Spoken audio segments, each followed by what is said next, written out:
Halo teman-teman, apa kabarnya semua? Semoga semuanya dalam kondisi sehat ya, karena kita tahu saat ini lagi pandemi COVID-19 gitu. Banyak sekali hal yang mungkin harus kita lakukan untuk menyiapkan diri kita menghadapi normal baru atau new normal gitu. Misalnya nih, ada beberapa hal nih di samping aku, mungkin yang bisa aku share ya. Seperti disinfektan, ini harus banget gitu ya kalau misalnya kita mau masuk ke satu ruangan atau kita baru dapat paket dari luar, ini disemprot dulu nih biar kuman-kumannya dan virus-virus yang ada yang melekat itu bisa luruh gitu.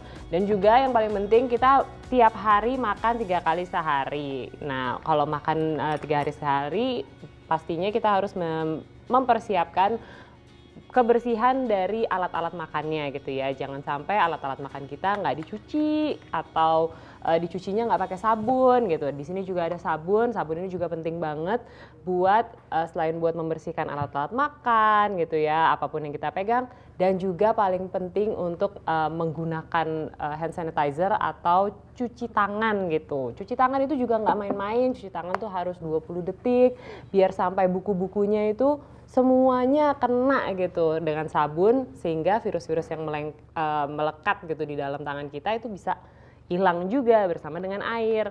Dan yang juga penting adalah kemana-mana kudu pakai masker ya teman-teman. Jangan sampai nih maskernya ketinggalan. Ini tuh masker tuh sekarang ini sangat-sangat crucial. Pokoknya cari aja masker yang jenis yang kalian suka gitu. Bisa yang lucu-lucu mungkin, yang masker-masker karakter. Sekarang ada yang kumisan, ada yang giginya kelihatan gitu.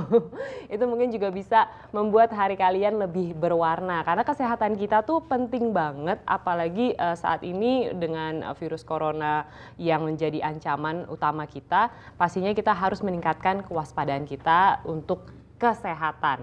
Nah, bicara mengenai kesehatan, pastinya juga menarik untuk bicara mengenai profesi asisten tenaga kesehatan, karena profesi ini ternyata sangat terbuka, dan kita akan bicara dengan 2 narasumber yang sudah bergabung bersama kita. Yang pertama adalah Bapak Singgi Purnomo dari Persatuan SMK Kesehatan Indonesia atau Persemki. Halo, Pak Singgi. Ya. Oke. Dan selanjutnya ada Dr. Gurnarmi dari Ketum Persatuan Asisten Tenaga Kesehatan. Halo Ibu. Halo. Halo. Ya. Mungkin saya akan ke Bu Gunarmi terlebih dahulu. Bu Gunarmi, boleh dong dijelaskan mengenai betapa menariknya pekerjaan yang saat ini digeluti oleh Bu Gunarmi, dan seberapa nagihnya sih bekerja di bidang tenaga kesehatan? Iya, Mbak Sanas, terima kasih. Ya, saya memang seorang perawat, juga seorang bidan, gitu ya. Sekali memang kita bekerja di tenaga kesehatan, tetapi yang utama, Mbak Sanas, kita kalau mau jadi tenaga kesehatan itu harus punya talenta dulu. Awalnya kita memang harus menyenangi. Kalau tidak menyenangi, nanti di dalam pekerjaannya juga tidak akan ikhlas begitu ya. Jadi kita memang harus menyenangi dulu pekerjaan ini, sehingga nanti pada saat kita melaksanakan kegiatan sebagai tenaga kesehatan, kita akan happy di dalam melayani pasien. Itu Mbak Sanas, yang utama. Kalau gitu, Ya. aku pengen tahu dari Bu Gunarmi, apa sih yang menjadi satu hal yang bikin Bu Gunarmi ini selalu pengen bekerja di bidang kesehatan? Apa yang jadi motivasi utama? Ya, kalau awal dulu, karena saya sekarang kan sudah pensiun ya, Mbak Sanas ya. Saya sudah menjadi tenaga kesehatan dulu waktu masih dinas 36 tahun. Saya menjadi tenaga kesehatan. Luar biasa. Dan sekarang saya tetap menggeluti di dalam bidang kesehatan dengan bersama anak-anak atau cucu-cucu atau adik-adik yang bersekolah di kesehatan. Kami punya satu motivasi bahwa tenaga kesehatan ini kita memang harus kuat, harus punya sikap yang baik, harus punya pengetahuan yang cukup, harus punya keterampilan yang memadai dan standar. Itu adalah bagaimana kita menjadi tenaga kesehatan. Kalau itu tidak bisa kita dapatkan di dalam melaksanakan kegiatan atau melaksanakan sebagai petugas kesehatan, nanti kita akan tidak bisa melaksanakan pelayanan kesehatan dengan baik, gitu Mbak Sana. Oke, Bu Gunarmi. Selanjutnya saya juga ingin tahu dari Pak Singgih. Pak Singgih, kan dari data saya mendapatkan data bahwa ada total 2 juta lowongan kerja per tahun untuk tenaga medis di seluruh dunia. Dan sebenarnya saya ingin tahu bagaimana sih industri kesehatan Indonesia khususnya merespon kebutuhan tenaga medis baik di masa pandemi saat ini maupun nanti setelah masa pandemi. Ya Mbak, jadi SMK Kesehatan di Indonesia itu jumlahnya sangat banyak ya. Anggota kita ada sekitar 350 sekolah di seluruh Indonesia dari Sabang sampai Merauke. Dan lulusan kita setiap tahun itu sekitar 60.000 sampai 70.000 lulusan SMK Kesehatan yang disebut asisten tenaga kesehatan. Nah, karena banyaknya kebutuhan asisten tenaga kesehatan di berbagai rumah sakit, klinik, laboratorium medik, mungkin apotek dan sebagainya, ini menyebabkan peminat yang anak-anak akan masuk ke SMK Kesehatan semakin banyak karena ternyata dengan pendidikan di SMK selama 3 tahun itu kesempatan untuk bekerjanya lebih luas ya, sehingga ini anak-anak banyak sekali yang minat ke SMK Kesehatan karena keterampilan dan spesifikasinya spesial ya, dan dibutuhkan apalagi di masa pandemi ini. Tenaga kesehatan sangat diperlukan ya, kita semua butuh perawat, kita semua butuh asisten perawat dan sebagainya, sehingga kita harus membantu agar Indonesia cepat sehat ya dengan pandemi seperti ini. Jangan masing-masing. Oh, oke. Artinya memang peluangnya begitu besar dan kalau lulusan SMK Tenaga Kesehatan tuh pasti bisa terserap gitu ya Pak dengan industri kesehatan di Indonesia saat ini yang memang membutuhkan demand yang cukup tinggi. Nah, kalau gitu saya balik lagi ke Bu Gunarmi. Bu Gunarmi, mungkin bisa dijelaskan seberapa menjanjikannya sih sebenarnya peluang kerjanya tadi, gaji dan juga mungkin jenjang karir gitu, profesi sebagai asisten tenaga kesehatan di masa depan. Iya, Mbak Sanas, kalau kita bicara dengan tenaga kesehatan, misalkan ini perawat gitu ya Mbak ya, karena memang sekarang ini kan yang lagi ini sekarang perawat, selain tenaga medis yang lain. Karena Mbak Sanas, perlu kami informasikan nih bahwa tenaga kesehatan itu di Undang-Undang 36 2014 itu ada 12 jenis Mbak Sanas. 12 jenis. Nah, Oke, ada tenaga medis itu dokter gigi umum dan spesialis. Ada tenaga psikologis, ada tenaga keperawatan, ada tenaga kesmas, ada tenaga gizi, ada kesleng, ada perkamedis. Nah, kami ini kebetulan kami ini kan SMK Kesehatan itu kan ada 5 jurusan tadi. Ada keperawat seperti Pak Singgih tadi katakan, ada asisten tenaga kesehatan keperawatan, ada asisten tenaga kesehatan teknik laboratorium medik, ada 5 itu. Nah, kalau keperawatan bagaimana sih menjanjikan gitu ya? Kalau menjanjikan dalam hal apa ya Mbak? Karena menjadi seorang perawat ya, menjadi seorang perawat itu selain seperti yang saya katakan tadi punya talenta tersendiri awalnya. Itu harusnya memang kita gaji itu ya memang kita butuh. Tetapi bagaimana kita ini menjadi perawat yang baik? Bagaimana kita menjadi seorang perawat yang punya rasa kasih sayang? Memang kita menjanjikan karena di seluruh dunia ya, seluruh dunia tidak ada yang butuh perawat. Semua butuh perawat. Apalagi sekarang ini. Nah, untuk karier ke depan, nah kebetulan kami ini kan asisten tenaga kesehatan setingkat SMK. Kalau dia nanti akan berkarier lagi, dia akan melanjutkan ke tingkat diploma. Ada D3 keperawatan. Dia ingin meningkatkan lagi, akan menjadi nurse, akan menjadi profesi. Dan bahkan akan menjadi spesialis di keperawatan. Jadi kalau untuk keperawatan, memang kita menjanjikan Mbak Sanas untuk bekerja dimanapun. Apalagi perawat ini bisa bekerja di desa, bisa bekerja di kota kecil, bisa bekerja di kota besar, bekerja dimanapun. Sehingga kalau untuk profesi perawat ini memang menjanjikan, dan kalau untuk gaji ya itu seberapapun kita ini Kalau nggak cukup ya nggak cukup, kalau dianggap cukup ya cukup. Tergantung nanti pemerintah bagaimana menghargai seorang perawat ini dalam pekerjaan, apalagi yang dalam masa pandemi ini, Mbak Sanas. Itu barangkali Mbak Sanas yang bisa kami sampaikan. Pastinya cukup lah ya Bu ya, sampai bisa menghidupi keluarga pastinya ya sampai saat ini. Insya Allah, Insya Allah, Insya Allah. Nah, kita ini perawat, saya tambahkan Mbak Sanas. Kita ini kan punya posisi-posisi yang strategis kalau perawat itu. Kalau asisten tenaga kesehatan, kita ini menjadi operatornya. Nanti ada lagi yang sebagai teknisinya.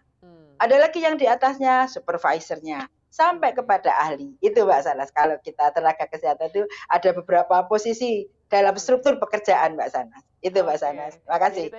Iya, terima kasih kembali Bu Gunarmi. Tapi kita masih akan melanjutkan pembicaraan kita gitu ya mengenai profesi asisten tenaga kesehatan, seberapa menjanjikannya. Karena tadi sudah sempat disinggung bahwa ada berbagai jenis dari asisten tenaga kesehatan, dan kita juga sempat ngomongin mengenai masa depannya gitu di dunia medis. Apalagi saat ini kita tahu bahwa kita sedang menghadapi pandemi COVID-19, dan pastinya nantinya ke depan pasti akan ada banyak tantangan lagi di dunia kesehatan. Tentunya kita akan membahas sesaat lagi, jadi tetaplah bersama kami di Vokasi Kini.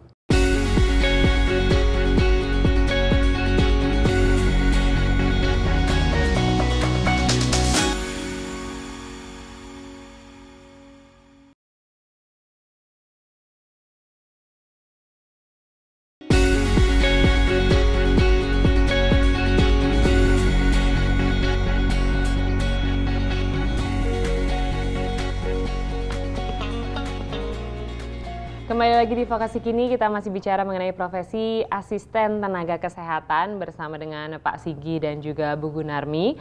Nah, makanya saya ingin tahu juga dari Pak Singgi nih, karena kan kalau kita bicara mengenai dunia kesehatan, dunia medis, pastinya teknologi yang berkembang di situ juga begitu pesat gitu, karena memang dibutuhkan sekali oleh masyarakat dan langsung berhubungan dengan masyarakat.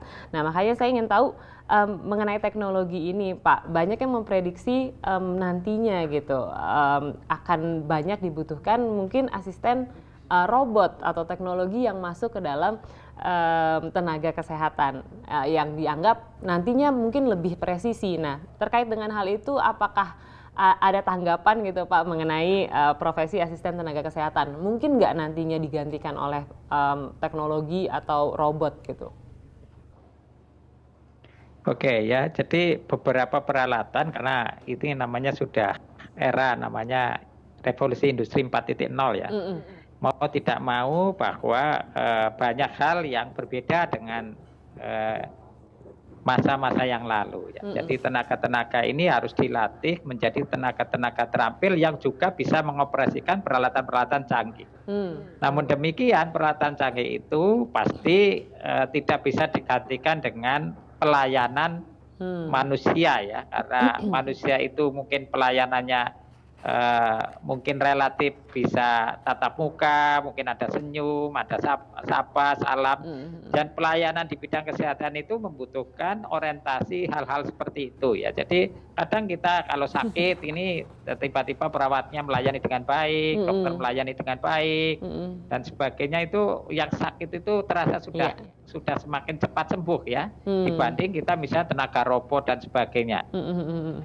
Itu punya keterbatasan dalam hal-hal tertentu ya. Meski demikian, tenaga-tenaga alat-alat seperti itu mau tidak mau akan hadir ya. Dan kita akan mencari peluang apalagi ya, apalagi di mana kita tetap akan melayani pasien dengan baik, tetapi menggunakan peralatan-peralatan seperti robot, peralatan modern yang mungkin mau tidak mau akan ada di industri kesehatan. Oke. Mau tidak mau kedekatan emosional antar manusia itu nggak bisa digantikan gitu ya pastinya ya Pak ya, meskipun dengan teknologi secanggih apapun. Nah, kalau begitu saya juga ingin tahu mengenai minat dari generasi muda sejauh ini di dunia tenaga kesehatan itu seperti apa sih Pak? Apakah masih besar atau ada pengurangan atau gimana?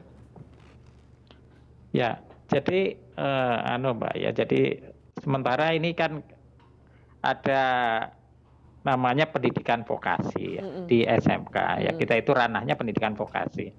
Mungkin orang populer pendidikan SMA ya, di mana orang kemudian kuliah, tapi tidak semua orang kepengen sampai pendidikan selevel perguruan tinggi. Membutuhkan pendidikan yang langsung kerja.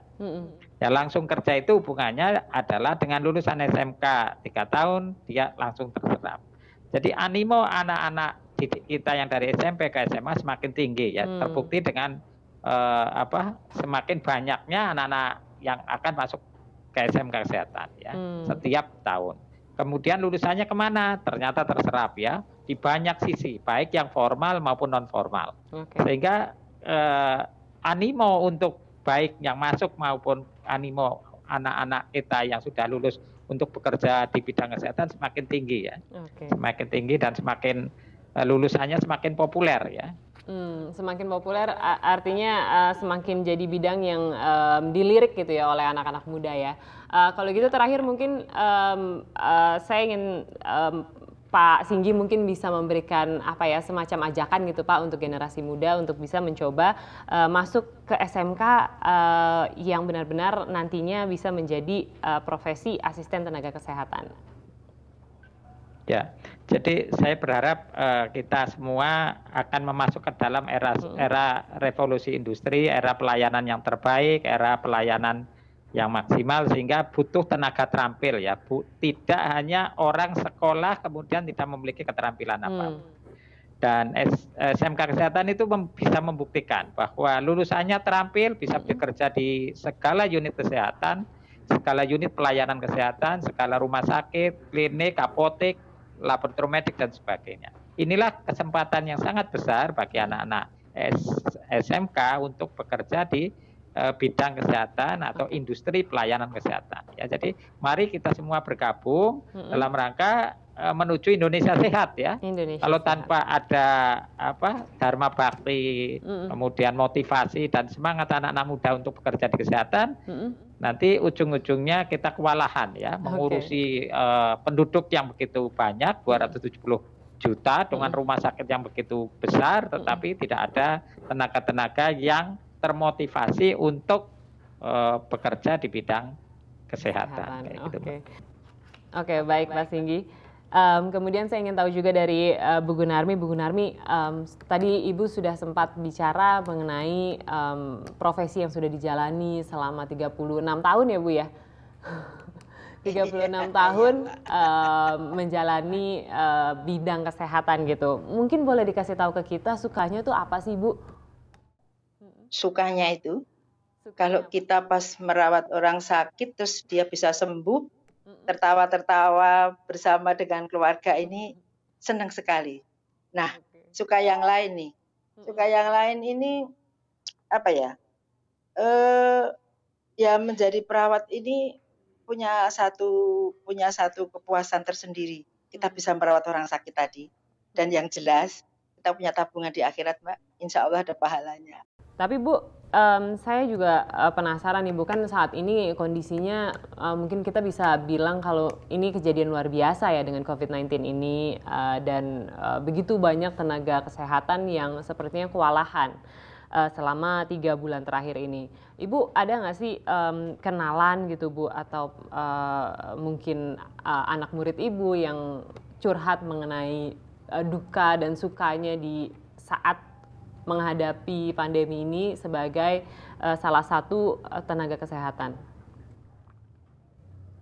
Oh iya Mbak, banyak. Bahkan anak saya sendiri juga mengeluh harus berhari-hari bahkan berbulan-bulan tidak ketemu dengan keluarga karena dia mengasingkan diri supaya menjaga keluarganya ini tidak terkena dengan COVID. Ini banyak teman-teman yang perawat, bagaimana dia harus menjaga dirinya, setiap hari memakai baju yang begitu berlapis-lapis. Ini adalah satu bukan siksaan ya Mbak ya, tetapi suatu pekerjaan yang betul-betul dia harus punya satu keikhlasan. Nah ini tadi Mbak Sanas, kalau misalkan tenaga kesehatan diganti dengan robot, yang ini tadi yang nggak bisa, sikap ini tadi. Kalau robot kan nggak ya. bisa dengan kasih sayang. Kasih sayang mana ada robotnya rasa kasih sayang. Nah, sebagai tenaga kesehatan dengan pandemi ini, Mbak, banyak teman-teman yang mengeluh dia harus bagaimana. Tetapi sebagai tenaga kesehatan sudah dengan sumpah profesinya, mereka atau beliau-beliau ini harus melaksanakan tugas ini dengan ikhlas, dengan baik. Bahkan dia suatu hari temennya yang meninggal karena COVID ini Mbak, kadang-kadang kalau teman-teman yang mengeluh itu, aduh kita juga rasanya nggak tega. Tetapi ini adalah tugas. Ini yang saya katakan tadi, harus punya talenta tersendiri menjadi tenaga kesehatan. Itu Mbak Sana. Tapi pastinya tadi yang Ibu sempat bilang kalau ada pasien yang kemudian sembuh, itu pasti rasa rewarding-nya luar biasa ya Bu ya? Betul Mbak Sana, betul. Senang sekali begitu. Aduh, senangnya pasti nggak bisa dibayarkan dengan apapun ya Bu. Nah Bu, kalau gitu saya ingin tahu juga terakhir gitu ya Bu, ya, mungkin boleh mengajak para generasi muda untuk mau berkarir di tenaga kesehatan gitu, karena kan tadi seperti yang Ibu bilang, meskipun dukanya juga ada, tapi sukanya tuh luar biasa kan Bu? Ya, kawan-kawan, anak-anakku, bahkan mungkin teman-teman yang belum bekerja di pelayanan kesehatan, mari kita dengan hati yang ikhlas kita teruskan profesi kita sebagai tenaga kesehatan ini dengan rasa yang ikhlas. Niat ingsun nawa itu menjadi seorang tenaga kesehatan di Indonesia ini, Indonesia kita yang tercinta ini, apapun keadaannya di Indonesia ini, mudah-mudahan mari kita senangi atau kita tekuni bahwa kita sudah menjadi satu pilihan, karena hidup itu adalah pilihan. Kalau kita sudah milih menjadi seorang tenaga kesehatan, ya kita harus konsisten, konsekuen, dan tanggung jawab terhadap profesi kita. Itu Mbak Sana, barangkali cukup. Baik, terima kasih Bu Gunarmi untuk informasinya yang luar biasa. Ini menggerakkan banget ya, menggerakkan hati gitu ketika tadi bicara mengenai suka dan dukanya. Dan juga saya mengucapkan terima kasih untuk Pak Singgi Purnomo yang juga sudah bergabung bersama kita. Nah, kalau teman-teman nih ingin tahu lebih lanjut gitu ya, dan kayaknya tertarik gitu dengan dunia kesehatan, menjadi asisten tenaga kesehatan, mungkin bisa cari-cari tahu lebih jauh, karena bisa lihat program-program vokasi berikut ini. Program keahlian SMK, ada keperawatan sosial, dan juga ada caregiver. Dan kalau kita lihat program studinya di PT Vokasi itu ada keperawatan. Nah, itu buat kalian yang benar-benar pengen dan tergerak gitu untuk menjadi tenaga kesehatan. Nah, semoga profesi di bidang tenaga medis, tenaga kesehatan ini menjadi vokasi kini yang patut untuk dijadikan profesi masa depan kalian. Terima kasih sudah melihat dan sudah menonton mengenai vokasi kini. Episode kali ini kita akan berjumpa di episode selanjutnya, karena vokasi kuat menguatkan Indonesia.